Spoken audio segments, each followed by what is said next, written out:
के मिल में।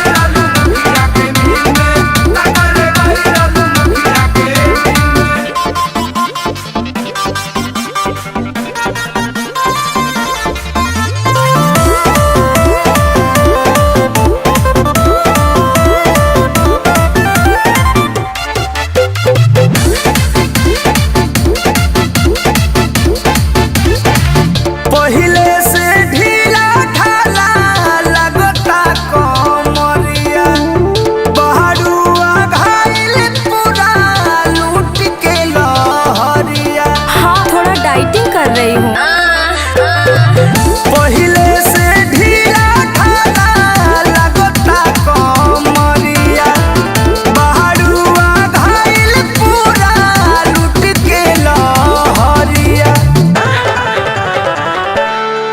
के नहात बावे बोलो तहरा झील में चल हट हट हट हट ककोरे कोइरलू मुखिया के मिल में।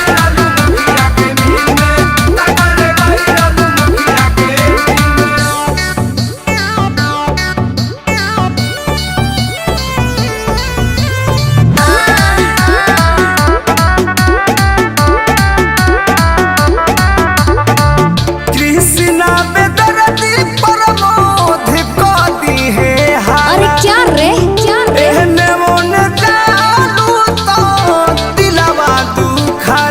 अच्छा अच्छा अच्छा कृष्णा बेदर्दी श्याम कोती है हाला एहने ओने चालू तो दिलवा दुखाला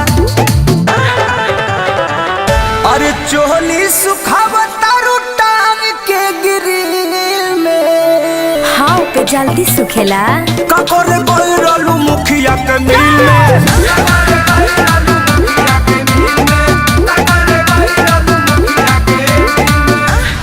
मैं तो प्रोग्राम करने गई थी।